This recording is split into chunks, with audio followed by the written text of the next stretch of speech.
Can the residents of heaven be truly happy while knowing that they have a loved one who they'll be separated from for eternity?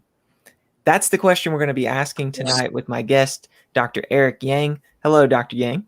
Hey, how's it going, Jordan?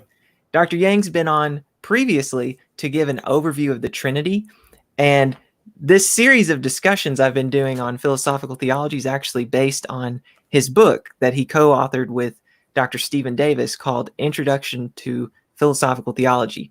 And the discussion we'll be having tonight actually has a short section in the book. And if you want to go even more in depth after listening to this discussion, Dr. Yang's paper on the topic is in the description of the video. So I highly encourage you to check it out. So we're just going to jump right in. Dr. Yang, how did you get interested in the topic of heaven and maybe some of the puzzles that are involved with the concept of the Christian view of heaven? Yeah, you think about this a lot when you hear about it as a kid, especially if you grew up in a Christian church.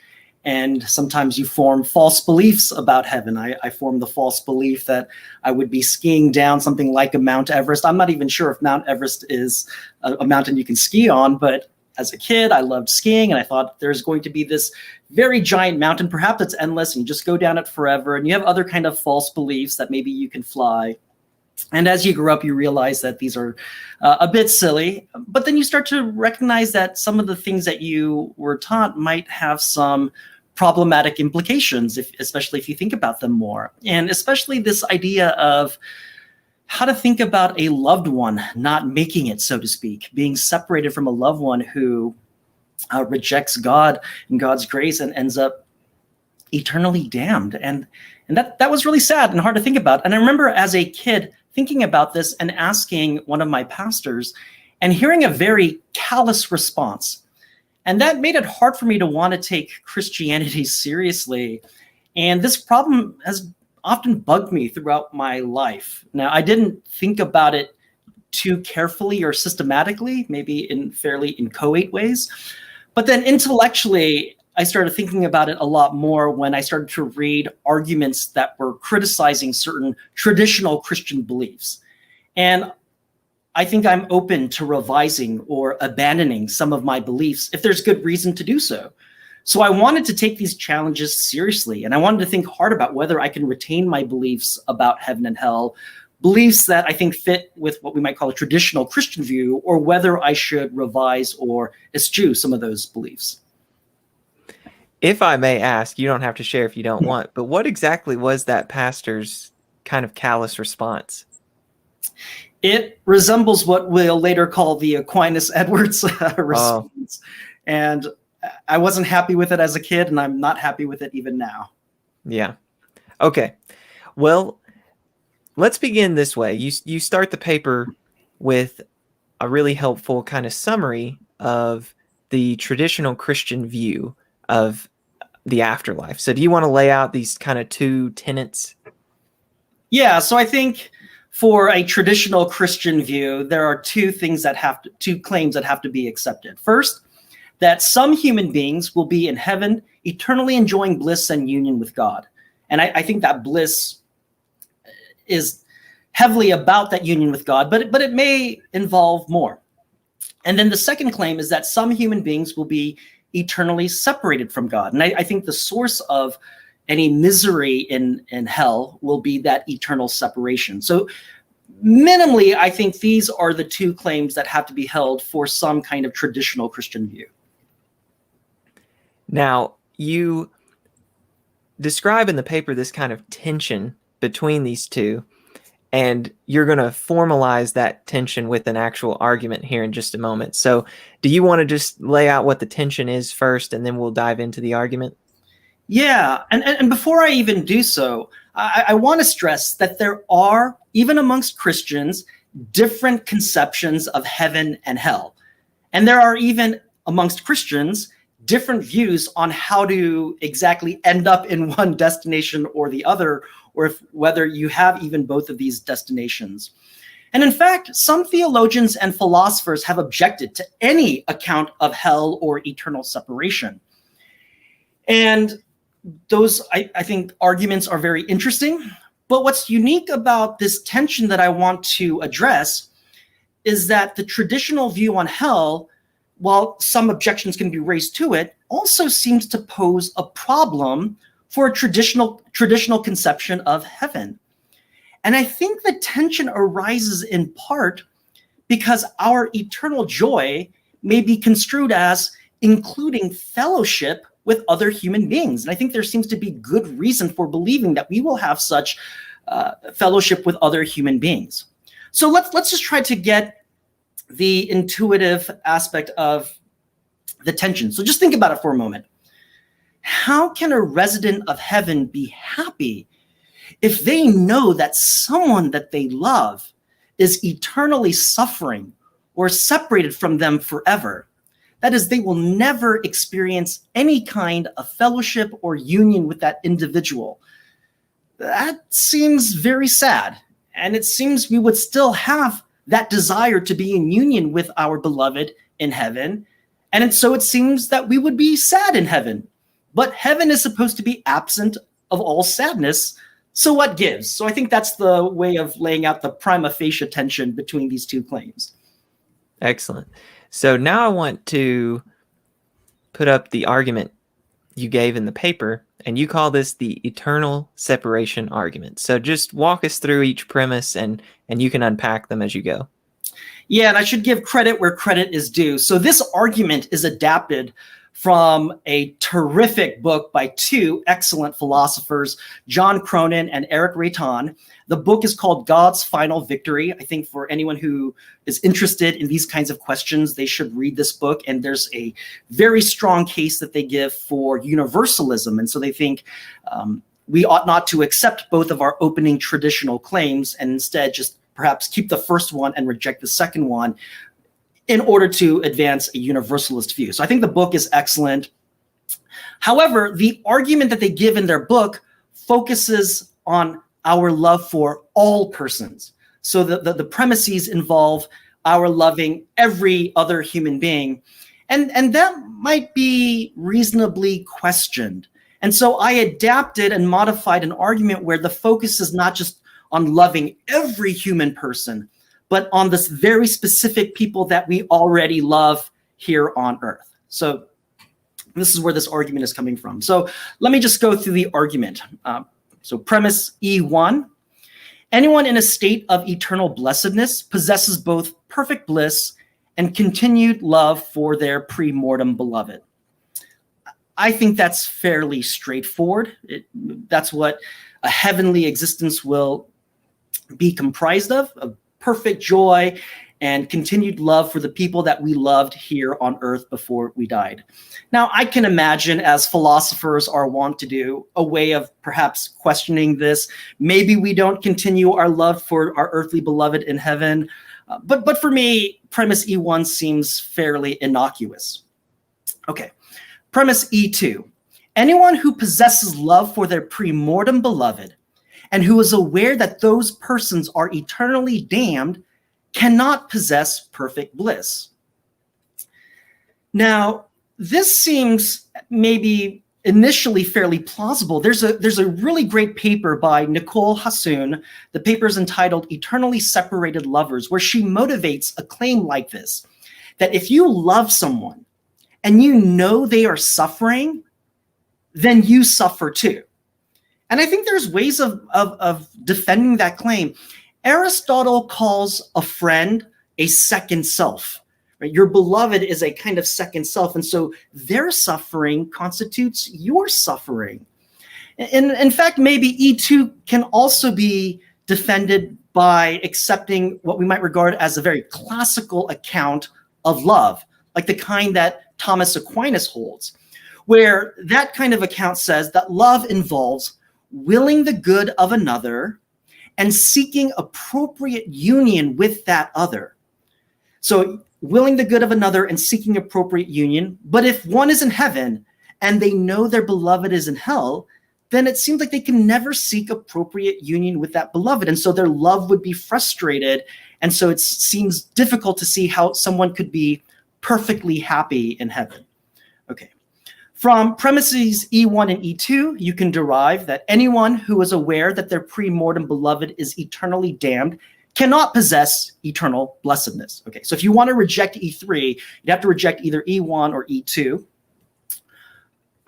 So the next premise, if a pre-mortem beloved is eternally damned, then any lover of the pre-mortem beloved who possesses eternal blessedness would be aware of this.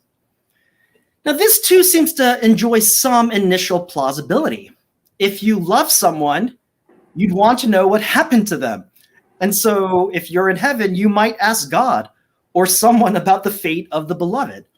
And for example, if I survived a plane crash, yeah, I might be happy I survived, but if my child was on the plane, I desperately would want to know if my child survived too. And I think I would do whatever it takes to find out whether the child survived. So I think E4 at least has some initial plausibility. Well, if you accept E3 and E4, you can derive the conclusion, E5. If a pre-mortem beloved is eternally damned, then no lover of the earthly beloved possesses eternal blessedness. And I think that makes clear how you get this tension between our two opening theses. Excellent. Yeah, so the tension lies, the way you're cashing it out at least, in your love for those same people you loved in your pre-mortem life. Maybe a spouse, maybe a child, a dear friend. It just seems like to truly enjoy heaven, you're going to want to know what happened to them. Mm-hmm. And if you find out you're going to be eternally separated from them, then that lessens the bliss of heaven. And Liz Jackson is watching, and she pointed this out. I think it's a good point.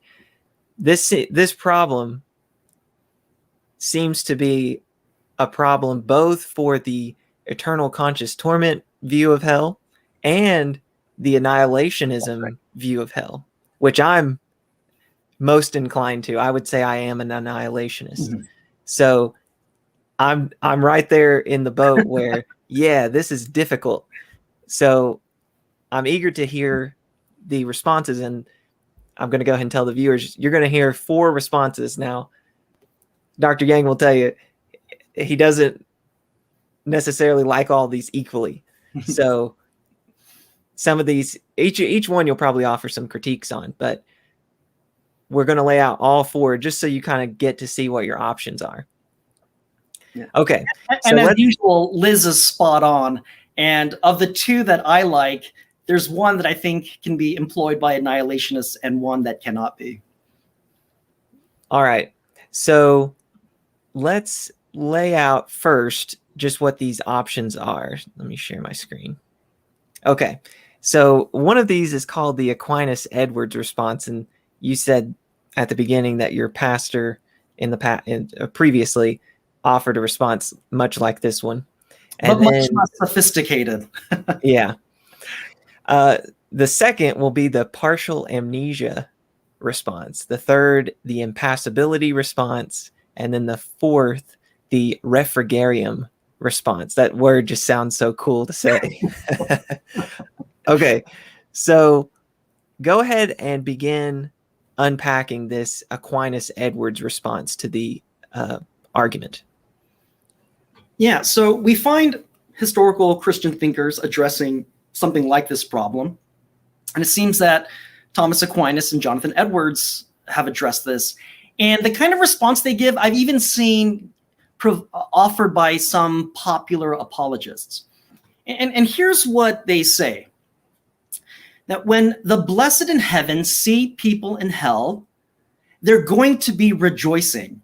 Now, let's be careful. They will not be rejoicing because they're seeing their fellow human beings being punished.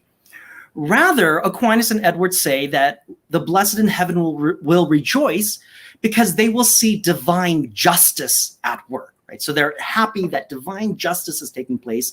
And secondly, they are going to rejoice that the blessed were delivered from that faith. Right? They're going to be very happy that God rescued them from such a horrifying fate, and therefore they're going to rejoice. And in fact, Jonathan Edwards says the more that you look and you see what's going on, the happier you'll be at the thought of your own salvation.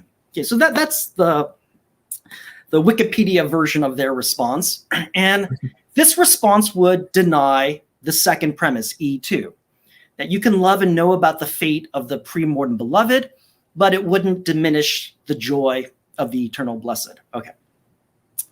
Now, as no surprise, I'm not a fan of this response, and not because I, in one way, disagree with what was being said.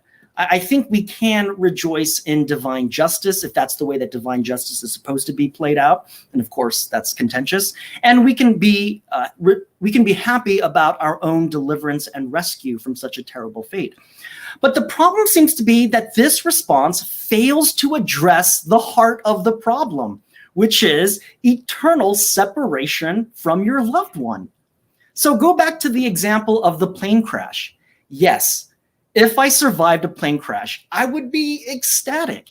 And if someone rescued me, I would be immensely grateful. But if my son was on that plane, and if my son didn't make it, I'd be crushed. Or better, maybe this is a better way of thinking it. If my son and I were separated forever because of the crash, because say my son was stranded on a desert island that I could never reach, I'd be crushed. So I think the main problem with this response is that there's no explanation of how they can remain happy while their beloved is separated from them and suffering. So that seems to be the heart of my concern with what we're calling the Aquinas-Edwards response. Just for clarity's sake, when I'm going to put that argument back up here, let me switch back. Sorry, I got to press several buttons to get to it. Okay, so what premise exactly is that Aquinas-Edwards response targeting? Is it the E2? Yes, so it denies E2 because there can be someone who possesses love for their primordial beloved and who is aware that those persons are eternally damned, and yet they can still be perfectly blissful or happy. Or even more blissful the longer they live. For Edwards, that seems to be the case. I must say, this view is, Liz said it, she said, this view is kind of depressing. I'm not at all attracted to this view. I think your plane crash analogy is spot on. I would not be looking at all the people that drowned or at sea or burned up or whatever. I would not be looking at them and being like, yes, I'm so glad I'm glad I made it, but especially if my child was on there, I would not be rejoicing. Yeah, I mean, if I were to be charitable, perhaps a better way of putting it is the response is incomplete. But I would say sorely or severely incomplete. Yeah. Okay, so now the second response is the partial amnesia view. So what is this view? Yeah, so I've seen this around, and this says that the blessed in heaven may in fact lack knowledge of their pre-mortem beloved in hell. And this is why I like to call it partial amnesia, right? They have some partial memory loss. And so this response would deny the fourth premise, what we were calling E4, that if a pre-mortem beloved were eternally damned, that the eternal blessed would be aware. Right, so good. If a pre-mortem beloved is eternally damned, then any lover of the pre-mortem beloved who possesses eternal blessedness would be aware of this. And this response says, well, maybe they won't be aware of this. Now, this response has been favored by folks such as William Lane Craig and Steve Davis. And the thought would be, it's not that you forget everything. So it's not total amnesia, because that might be bad. But you forget about those things that would cause sorrow or pain if you think about them. And so if you notice, this partial amnesia response, contra the Aquinas-Edwards response, admits that knowledge of the damnation of a beloved individual would undermine joy. And so their thought is, God has to shield that person from such knowledge, or to quote Craig, has to obliterate from their mind any knowledge of lost persons. So pretty strong language. Now, Craig is willing to back off on the language of actual memory loss. Maybe the thought would be that you're so attenuated to God that it just gets lost from your mind, but it still seems to be a kind of partial amnesia. Okay. Anyways, no surprise, I'm not a fan of this response either. And I've seen this response also by some apologists.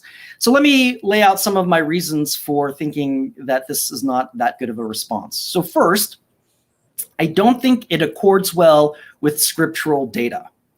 Right? So in 1 Corinthians chapter 13, near the end of the chapter, it says we now know in part, but later, which I'm assuming is after the resurrection when we are with Christ, we shall know fully.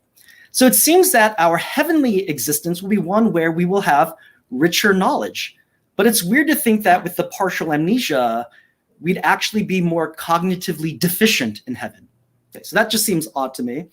And then also in Hebrews chapter 12, verse 1, as many know, it talks about a great cloud of witnesses. So you have the roll call of the great individuals of faith, and the thought is that they seem to be watching over us as we're running the race right now.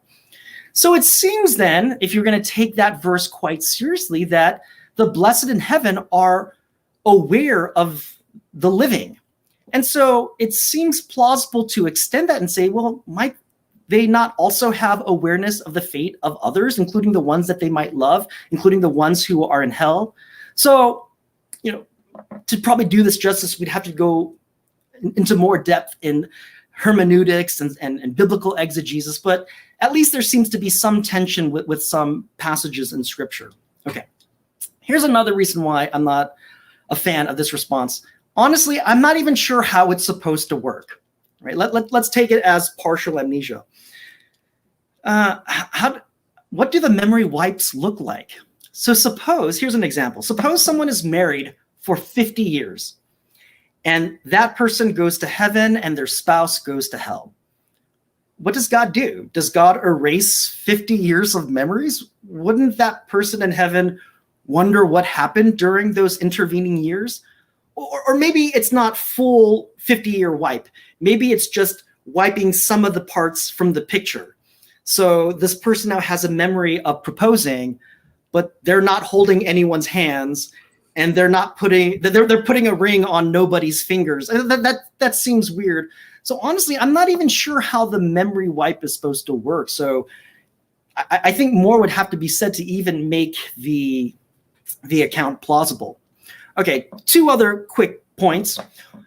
Third, I imagine some could worry that this might make God look like a deceiver, that God is somehow blocking knowledge or awareness. Someone wonders, what happened to my child? Where's my child? I want to have fellowship with my child and worship God forever. Where's my child? And what God has to say, well, let's go focus on something else. So there might be some concern that even indirectly, there may be problematic forms of deception going on.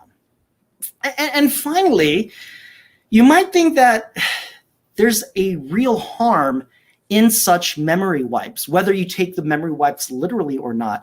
I think of the film Eternal Sunshine of the Spotless Mind, where as the protagonist is having his memories of his past relationship being erased, he starts to regret it because he realizes that it's worthwhile maintaining those memories, even if they are for him painful. And so there might be, in a sense, harm being done to the individual. Now, that's not being spelled out very carefully. And of course, someone could push back, but there might be some at least initial concern of doing harm to the blessed in heaven by causing them to even partially forget.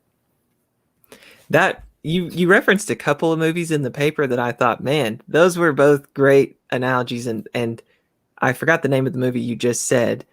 Eternal Sunshine of the Spotless Mind. You should go watch that tonight, Jordan. I may do that.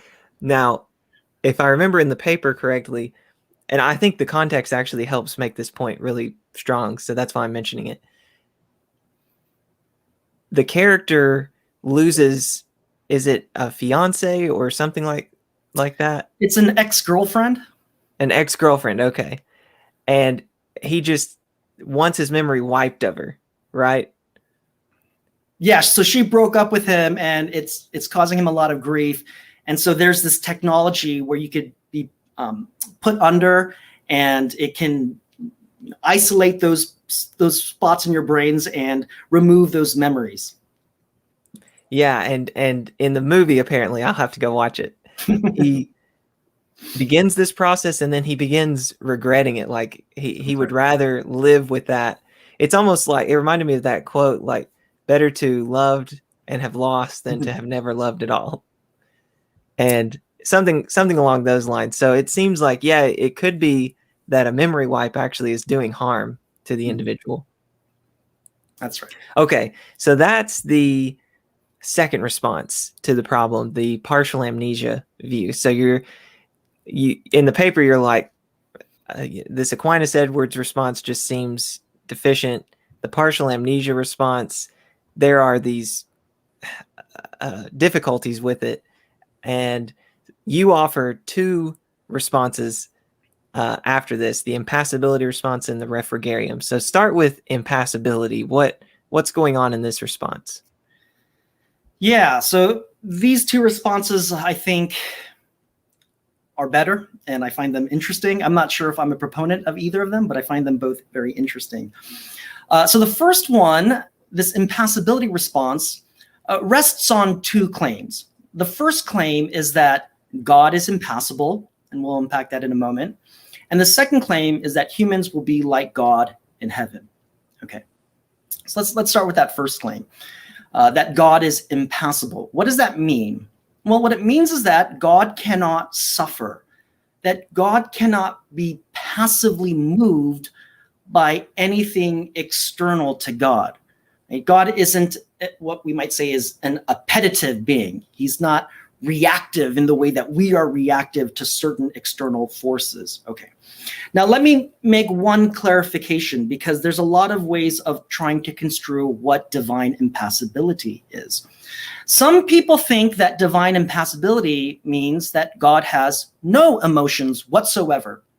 And so they say, this view of God is distasteful or whatever. Okay. There's a fantastic book by Anastasia Scrutton. The book is called Thinking Through Feeling.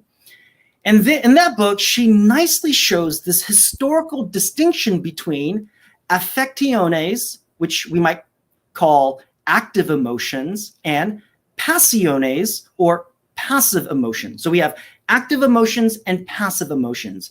And she gives a really strong case in her book that medieval theologians like Aquinas, who accepted a fairly strong version of divine impassibility, only rejected the latter. Right? They only rejected passive emotions in God, but not active emotions. The thought would be that God has some emotions, the ones that are movements of the will, but not movements of the appetite. Okay, so that's a little bit technical. All we need to know is that there's a sense in which God doesn't suffer from external stimuli. Right? Now, we can still say, given that God has some emotions, that God loves and that God can show compassion. And Scrutton takes these emotions to be active ones, so God can and does possess them. And so right now, God is fully aware of the many sufferings that people are undergoing. And I think God has great love and great compassion for those who are suffering. But we can say that even right now, God is not lacking in any bliss or joy, that God is maximally joyful, is experiencing maximal bliss, even though God is fully aware of the sufferings that are occurring. And again, I think the reason is because God is not moved by this external stimuli. Okay, so that's the notion of God's being impassible.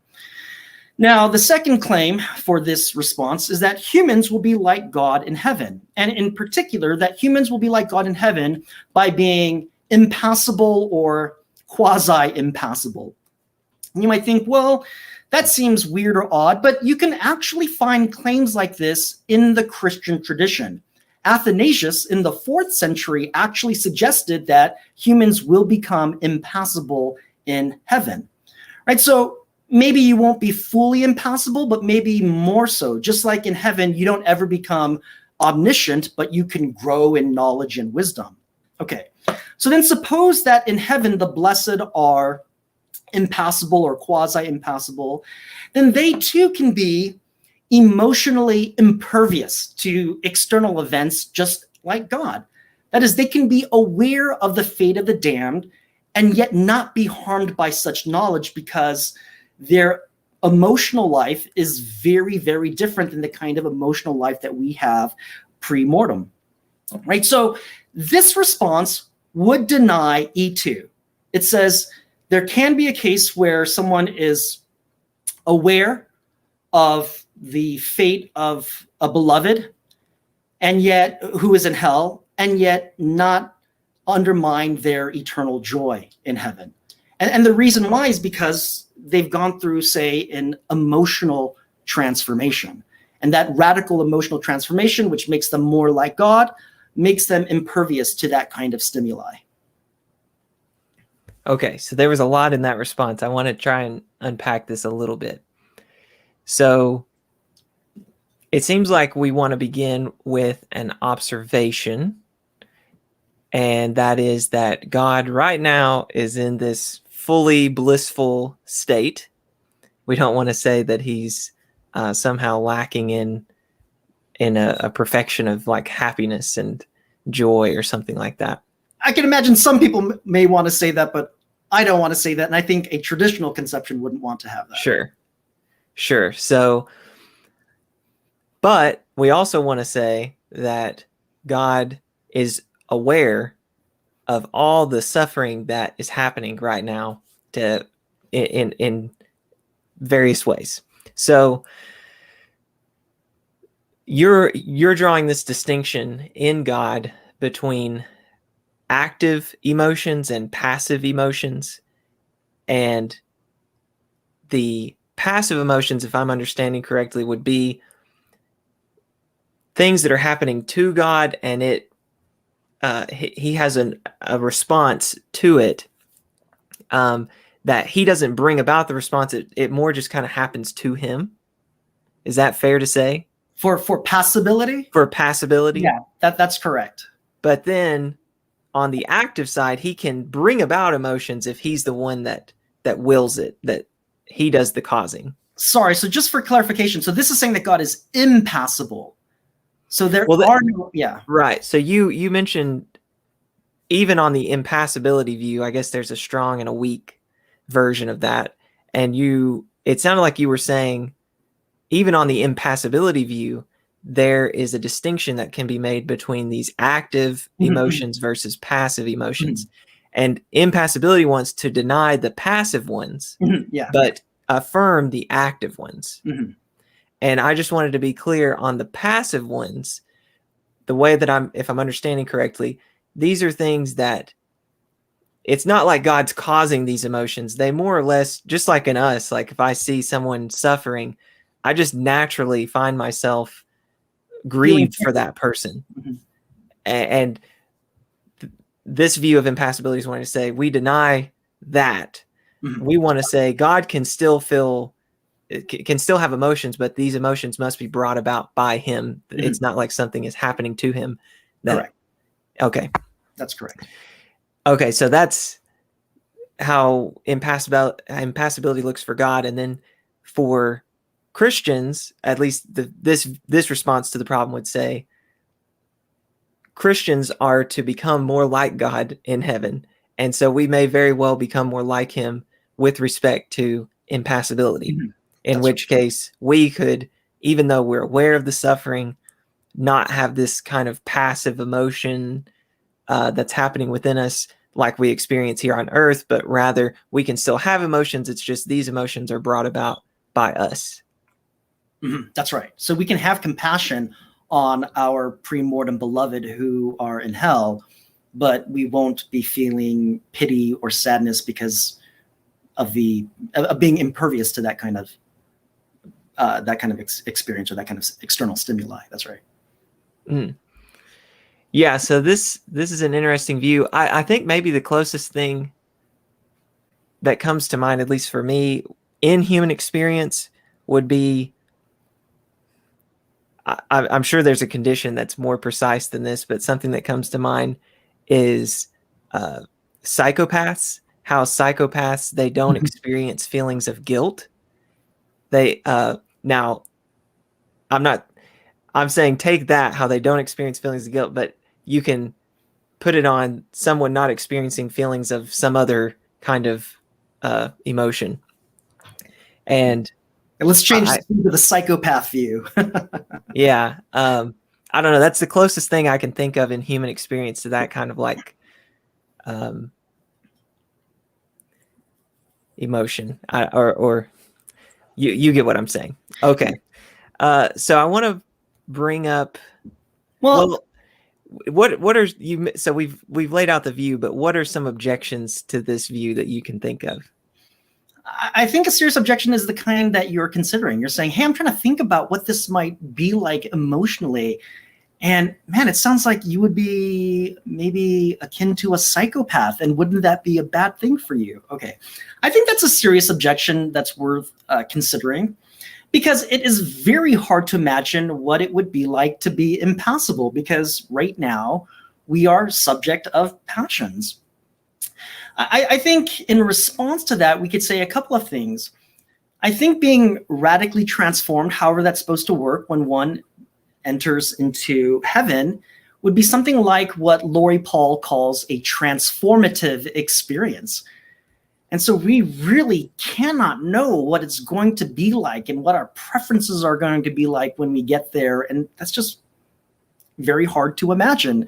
And so it's very hard to make decisions or think about what it's going to be like when we don't even know what it's going to be like, and we can't even make a good guess about what it's going to be like. Okay, so maybe there's a similar concern here with the way that people think about transformative experiences, but maybe more can be said. Perhaps we can, even if we don't know what it is like, we can conceive of someone being in that state and not being a psychopath, namely God. God is in that state right now, and God is not a psychopath. Or at least I don't think that God is a psychopath. And that's what we're saying we're going to be like. And to draw on many people's favorite apologist, C.S. Lewis, at the end of The Grief Observed, where he has this strange, almost mystical meeting with his wife, Joy. And he likens that experience as emotionless. But it doesn't have to be purely emotionless. Maybe it just has to be with regards to passive emotions. But he says it was like meeting a pure intellect. And he thinks, well, if we had studied our Aristotle, then of course we shouldn't be surprised that maybe spirits are like that. So maybe there's a way in which we can at least somehow conceive of what this would look like, even if we can't get a clear grasp of what it would be like to be an impassible being. All right. I want to go ahead and jump to the fourth response. So the fourth response is the Refrigerium. Yeah. So lay this out. Yeah, and truth be told, I might have the most sympathy for the Refrigerium, but there are, of course, concerns. And this idea of Refrigerium is this notion of refreshment. And the idea is that it's possible for the damned to experience temporary relief, temporary refreshment. Okay. And this idea, too, seems to have enjoyed some attention in the Christian tradition. So some people trace this idea all the way back to Scripture. In Luke chapter 16, there's the parable of Lazarus and the rich man. And in fact, many early Christian thinkers thought that that parable was an insight into eschatology. They didn't think of it, in some cases, as a parable, but as the real truth of what it was for these two individuals after they died.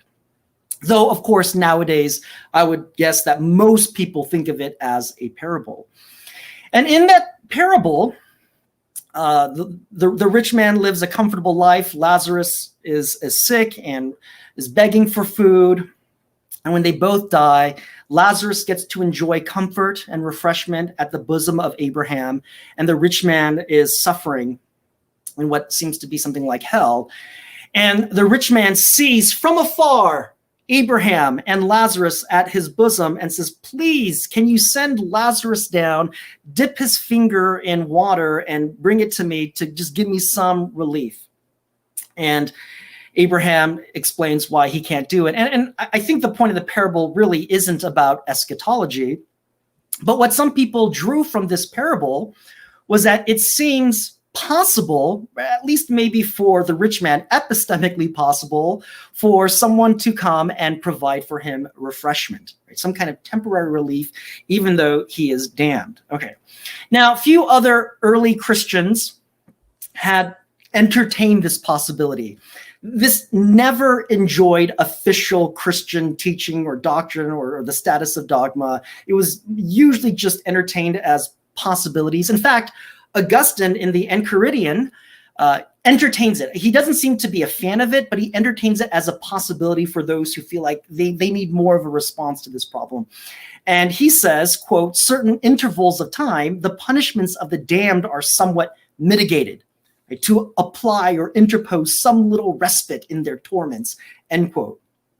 Right, so even there, you see the great Augustine entertaining this kind of possibility.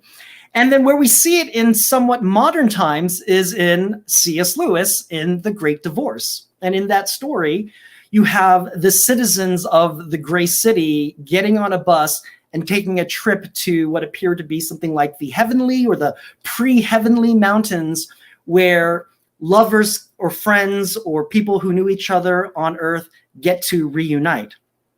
And it's sort of Dante-like, the Divine Comedy. And so Lewis is a protagonist in the story, and he has a guide, and the guide is George MacDonald, and who was his literary hero. And George MacDonald, when describing the situation, says that the damned have holidays, that they get to have excursions. Right? So there are these temporary, brief, refreshing moments where the people of the mountain and the people of the Gray City can gather, even if for a temporary time. Okay.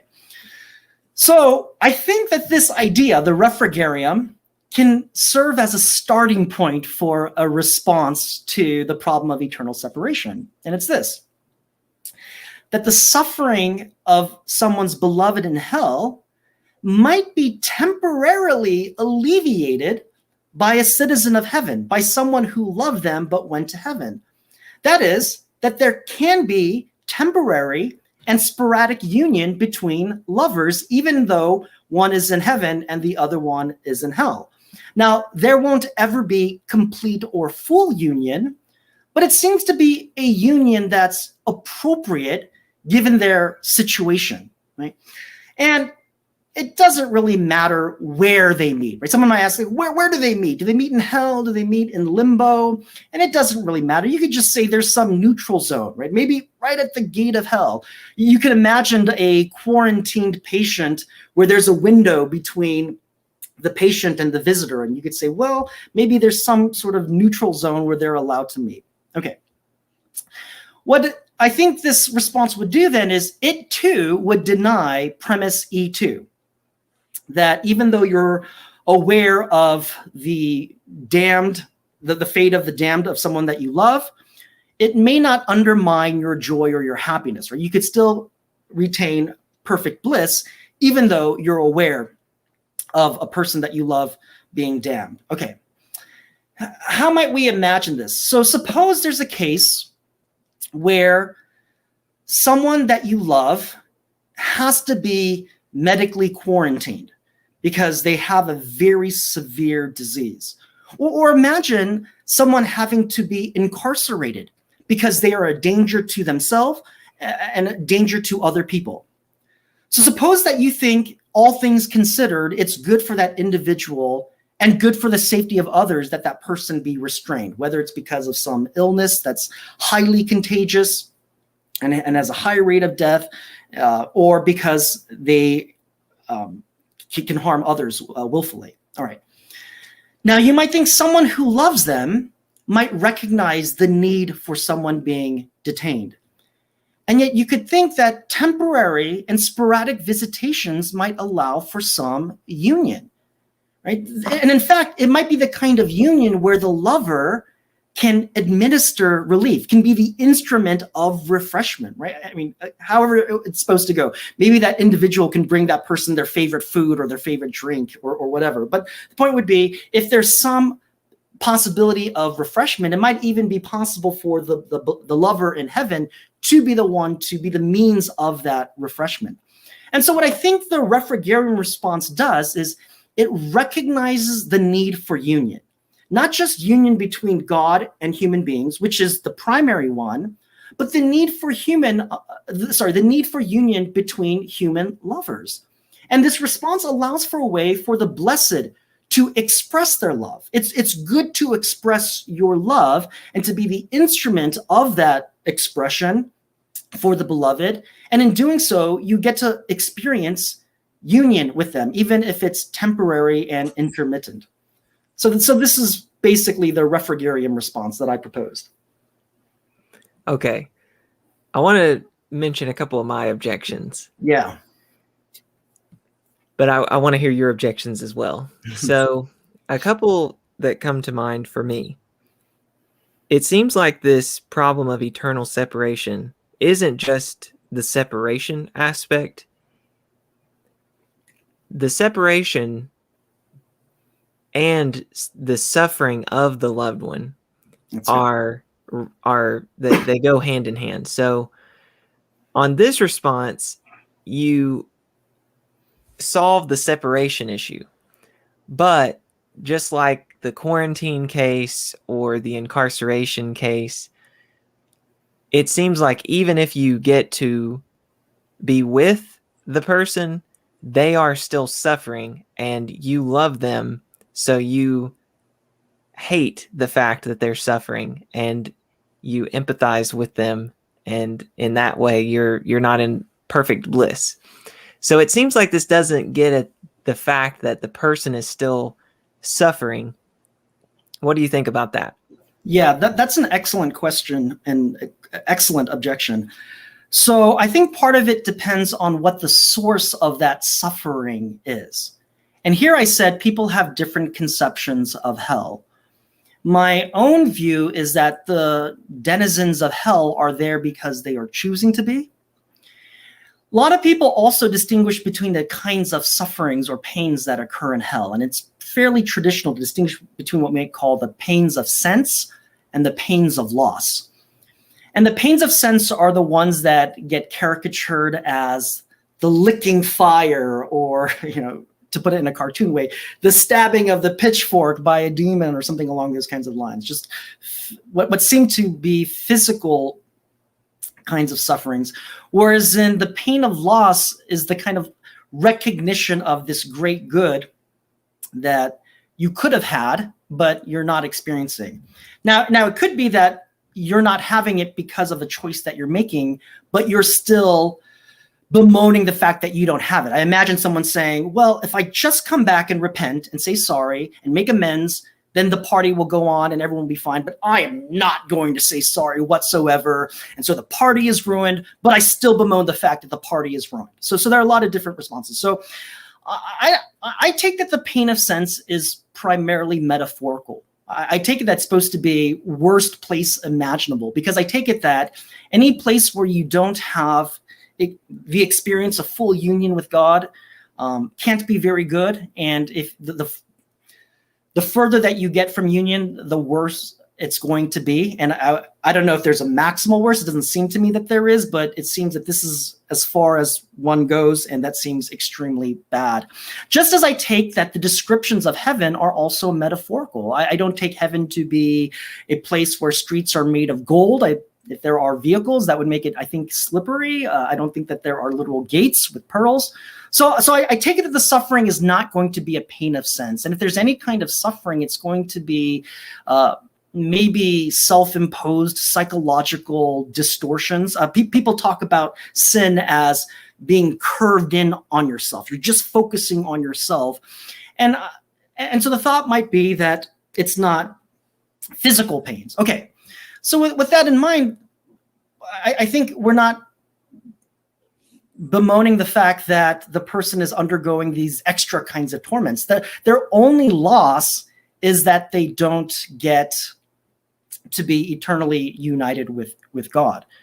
And so a couple things to say. One, I think it still is important to stress the fact that the primary union that matters the most is between God and a human being.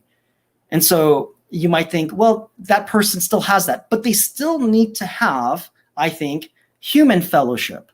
And at the very least, what the Refrigerium allows for is human fellowship. But that individual could still recognize that this is the best thing for that individual. I know there's going to be a lot of people who don't like the traditional conception of hell who would hate that. But under the kind of model that I like, the thought would be God wouldn't want to violate someone's autonomy, right? Someone's choice. Someone is choosing to be here.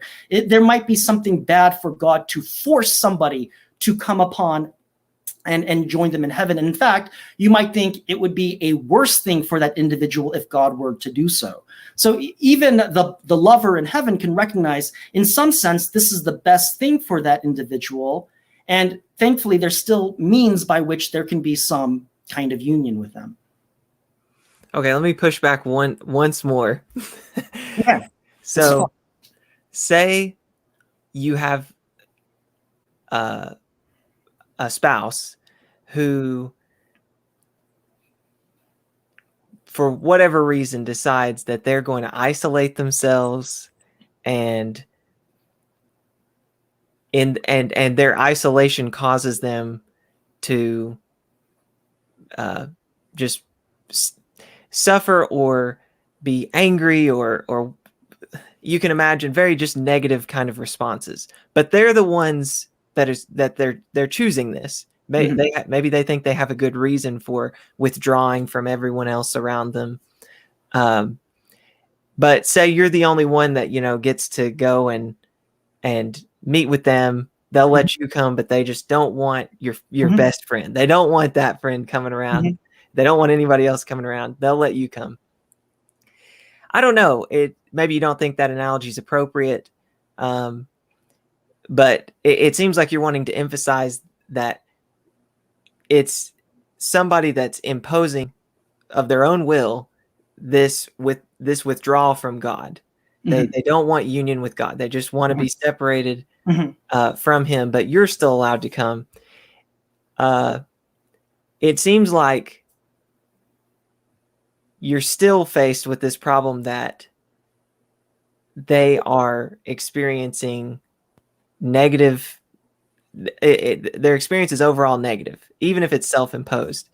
I feel like if you empty hell of all negativity, and it's like, hey, I get to do whatever I want, when I want, however I want to, I just don't want God, then I don't know, that seems to run in contrast to it seems like scripturally there's some type of negative thing happening there. Does that make sense? Or I think so. And I think this is more about my conception of hell. So I think I'm willing to grant that in hell, everyone gets what they want. I've been quoting C.S. Lewis a lot here, so why not one more time? So Lewis says, well, there's one of two options. Either you say to God, thy will be done, or God says to you, thy will be done. Well, I kind of like that. And then, again, let's just keep going full on C.S. Lewis. The gates of hell are locked from the inside. So the thought would be, I want to take that to take all the implications from that. That means perhaps in hell, you can have all of your desires satisfied. The problem, though, is that if we were meant to be in union with God, that our hearts are restless until they rest in thee, then I can imagine that even such what might putatively seem to be a blissful experience may not be. In fact, I do think that perhaps secular immortality may turn out to be pretty horrible. So this famous philosopher, Bernard Williams, has this argument that where he tries to say immortality would be bad. And it's a very complicated argument, but here's the short of it, is that you would eventually get bored. You get bored and detached from your life. Once you've done everything, wouldn't you get bored? And a lot of people have tried to respond and rescue what we might call secular immortality. But I really feel the draw of that intuition. I take it that the Greek gods doing everything for an infinite number of years are just so bored. They're messing with human beings because they've got nothing better to do. So I can imagine that would turn out to be a really horrible thing. This is why I like in the wonderful philosophical show, The Good Place, that the secular immortality isn't forever, right? I think the best that you might hope for if you're aiming for this is you live a very, very, very, very long time, and then at some point you cease to exist. I think that's the best that you can hope for, because I can imagine an infinite duration being quite horrible for someone. So I don't feel the intuition that just because they're getting everything that they want, that they're not being, in some sense, experiencing something negative. I think they might be experiencing something extremely negative. Yeah, I think I'll say this, and then we'll begin wrapping up here. And we are going to take questions. So I think Justin Mooney expressed my sentiment well. He said, if the best thing for an individual is to suffer, say it's completely appropriate, the suffering that they're going through, if it's self-imposed or whatever it is, that's still something to grieve. Because it sounds like even on your model, somebody gets all that they want, but it just turns out to just ruin them. It brings them to like complete ruin, and they're suffering. It seems like even then, even if that's appropriate, like, hey, you're the one that brought this about. I'm still here trying to comfort you, console you. And it seems like still it's just, so I don't find this quite satisfying. But do you have other objections that you wanted to mention here? Yeah, well, let me respond to Justin's great claim. So this is distinct from the impassibility response. I can see them being coupled together, but I could also see them going separately, and where maybe it's good for people in heaven to grieve. Maybe a good counseling session is what people need. Maybe we're not impassible in heaven, and there's something valuable or positive in grieving. Right? So depending on how we want to unpack that notion of grieving, maybe that's a good thing for citizens of heaven to be doing. Yeah, and that's an interesting response in itself. Yeah. I mean, because appropriate grieving is a way of processing. It's a way of recognizing and addressing instead of pushing it down, so to speak. There's something psychologically healthy about grieving. Mm-hmm. Yeah, and this may be a silly analogy. It reminds me somewhat of a kind of parallel movie that I've seen Yuji Nagasawa make with his ontological argument.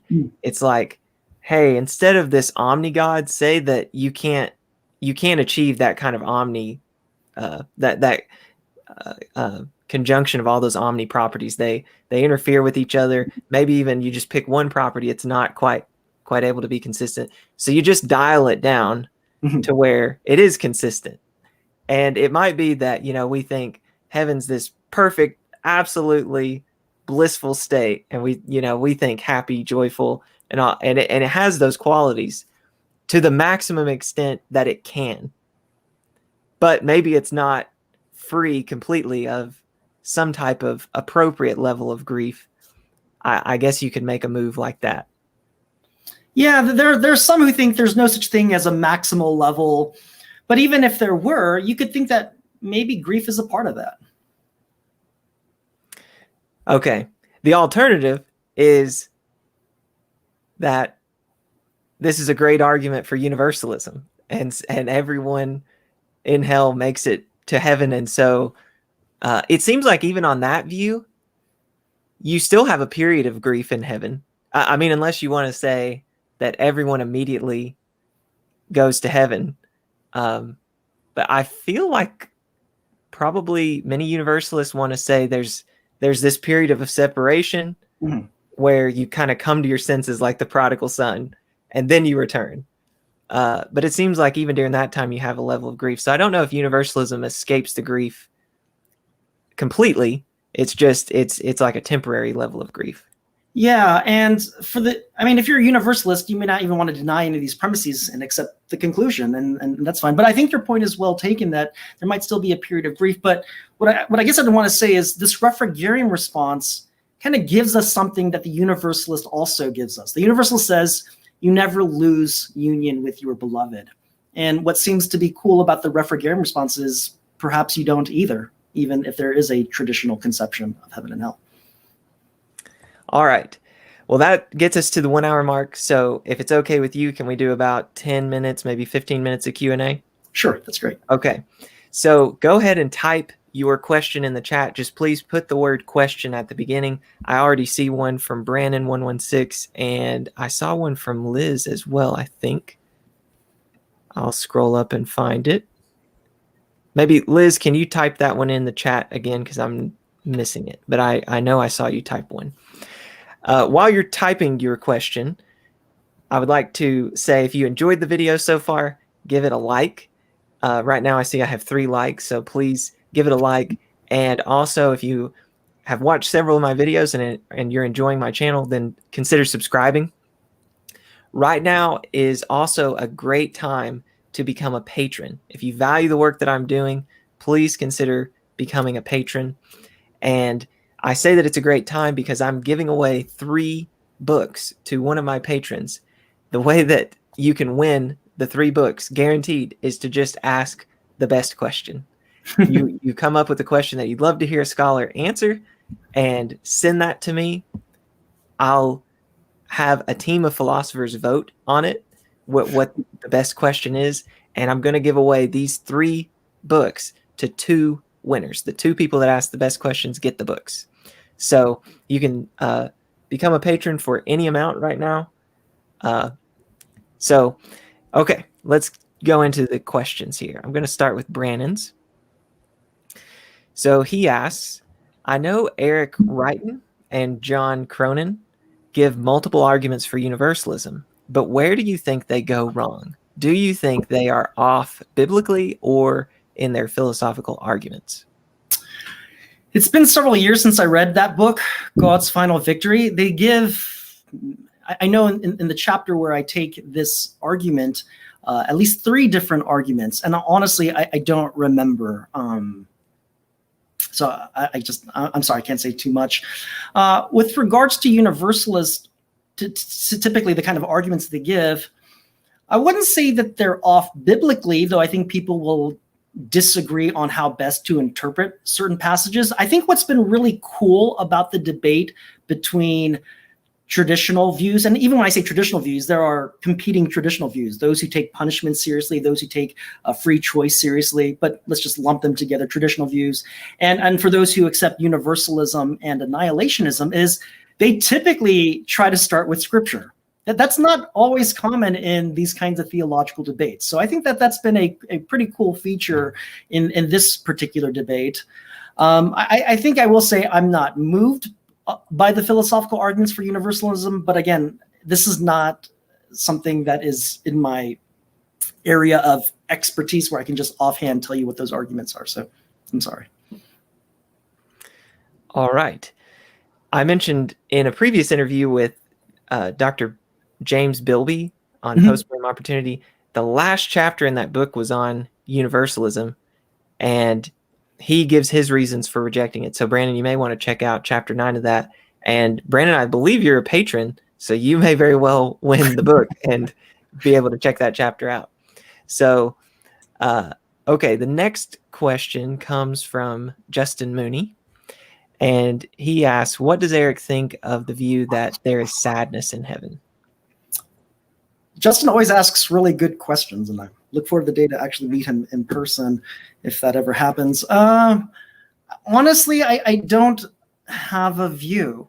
I don't really have a strong view with regards to eschatology because I'm just not sure.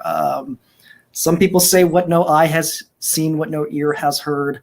Now, scripture involves lots of imagery, and how do we unpack that imagery? I'm not sure. The things that I think I can say I believe is that there will be a return of Christ. There will be a bodily resurrection. There will be the blessed in heaven enjoying union with God and with each other forever. I, as of right now, believe that there will be those who, from their own choice, are eternally separated from God. Outside of that, honestly, I don't think I can say much more with any confidence. So I think what I can say is I'm intrigued by the impassibility response, and I'm not shocked if what happens in heaven is that we undergo a radical transformative experience and our emotional life radically changes. Oh, okay, that seems plausible. It also seems plausible that maybe our emotional life is very similar. And if it's similar, then there's a sense in which sadness is good. That's what the movie Inside Out was all about, how sadness can be good and it can be a way of processing. It can be a way of drawing human beings together.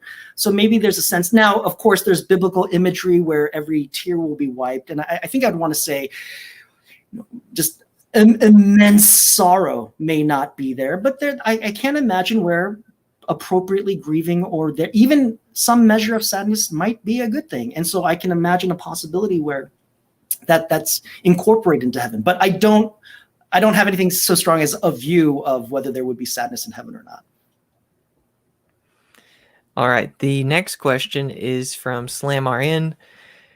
She asks, how might conditional immortality, which for those that are watching is basically annihilationism, mitigate the problem of eternal separation?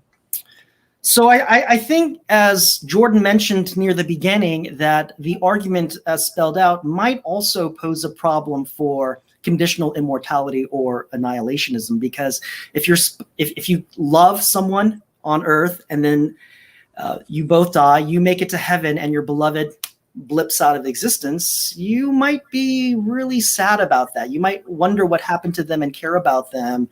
And therefore, you would seek appropriate union with them. But if they no longer exist, you can't have appropriate union with them. So imagine it's your child, but they chose to reject God, and so they cease to exist.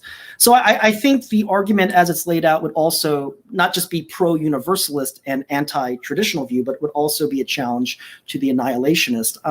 I think the annihilationists can take some of the responses, they can think of their own. I don't think they can take the Refrigerium response, because the denizens of hell would no longer exist. But I think they could accept the impassibility response. They could say their emotional life radically changes. And so, yes, ordinarily, if they had a normal human emotions on earth, that they would feel sad, but in heaven they don't.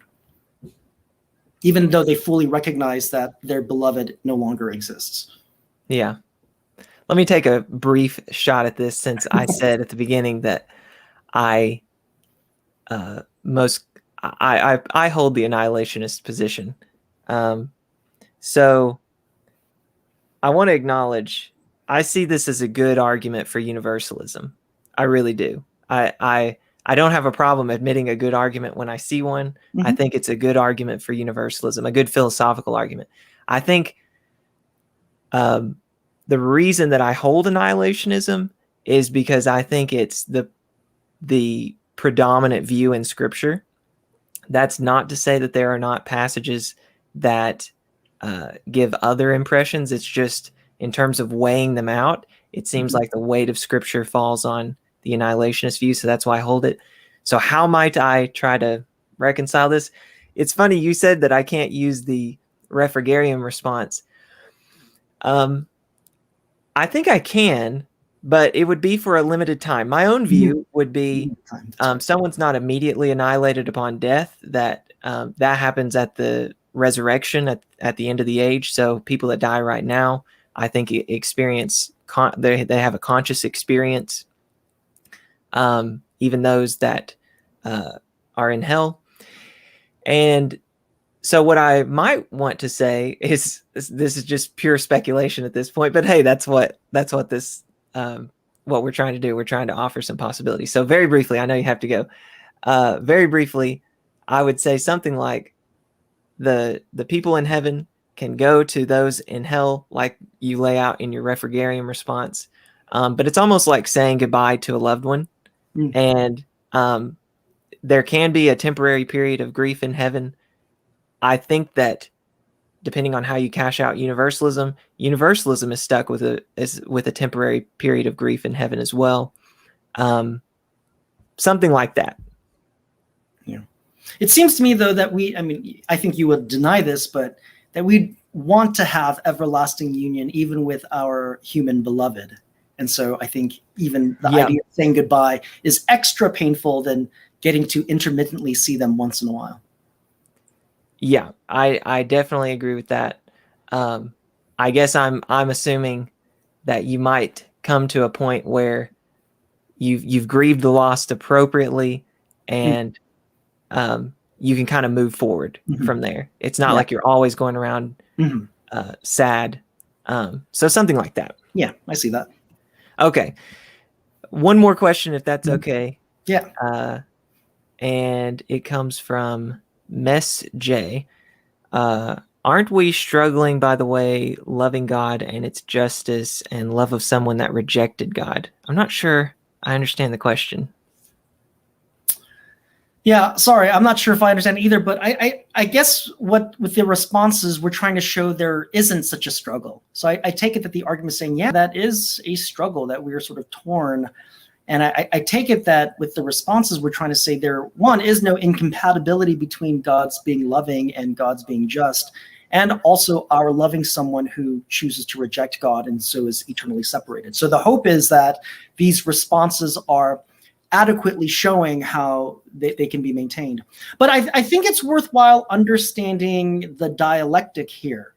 So the universalist or someone who wants to challenge the traditional views on heaven and hell, they're giving an argument here. And what I'm doing and what everyone should be doing is to ask, should we accept those premises? And I want to take them very seriously. And I think, yep, the first premise I want to accept. I think what I want to say is I don't want to accept the second premise. And in fact, I don't feel like I have very compelling reasons to accept the second premise, because I seem to think that there are these live possibilities that have not been ruled out that make me very suspicious of the second premise. And so as long as I feel like I have good reasons for denying the second premise, then the argument sort of loses its weight. Now, like Jordan, I think it's a very, in one sense, a very good argument that when I see it, I'm struck by its initial plausibility. But then as I begin to examine and investigate the premises, I myself want to say that in the end, I don't find any compelling reason for accepting the second premise. In fact, I feel like there are explanations of the responses given that seem to be good. If it's okay, one last question. Sure. And also, I really appreciate the super chat from Fred Heiberg for $20. Thank you so much for that.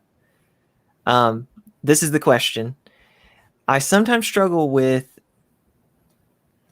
apeirophobia. I've never seen that word. The fear of eternity. I'm a believer, but the idea of existing eternally freaks me out, even if it's heaven. What encouragement might you have? Yeah, that's good. So apeirophobia means fear of the indefinite. Apeiron means like the indefinite or the unlimited. So yeah, I get it, because it's weird. And I think if you think about it in terms of our understanding of it, which might be something along the lines of secular immortality, you might even think that it could be a bad thing. But I think similarly, there are a lot of things that we just don't know that seem to be fearful of us, that we seem to be fearful of. Sorry, excuse me. I'm getting hungry now, and so I can't think straight. So imagine whenever angels show themselves to people, usually the first thing they have to say is fear not, because angels are, freaky beings. I imagine that God is very similar. And so Job trembles when God shows God's self to Job. So I think eternal union with God might also seem freaky. So I think that's a natural thing. What encouragement might you have then? Get to know the being that's promising you this and is telling you that it's good. So I think we have good reasons for believing that God is trustworthy and that we can trust God, and that God has told us it's going to be terrific for those who place their faith and trust in God. And so even though it seems to me like it's going to be freaky, I remember as a child, so to circle back to skiing, and being terrified of going on the lift. But my dad grabbed me and said, it'll be totally fine. He didn't grab me hard. He's a very gentle guy. And he said, don't worry, I'm going to be with you. I remember him carrying my poles. And yes, I was very freaked out about the idea of being elevated, but I trusted him, and it turned out to be one of the best experiences of my life and one of my favorite sports to undertake. So my encouragement would be you have the opportunity of engaging in an interactive personal relationship with the being who's promising you this. He may not be able to explain to you what it's going to be like because you lack the conceptual resources to understand, but you can still trust that person through certain kinds of undertakings such as prayer and reading scripture. Well, thank you so much, Dr. Yang, for this interview. I really, really enjoyed it, and it definitely got me thinking. Thanks for having me on. This was a lot of fun. All right, next week I'm going to be interviewing Dr. J.C. Bill on his new book, The Contradictory Christ. It's really, really interesting. You'll want to watch it. So I'll see you then.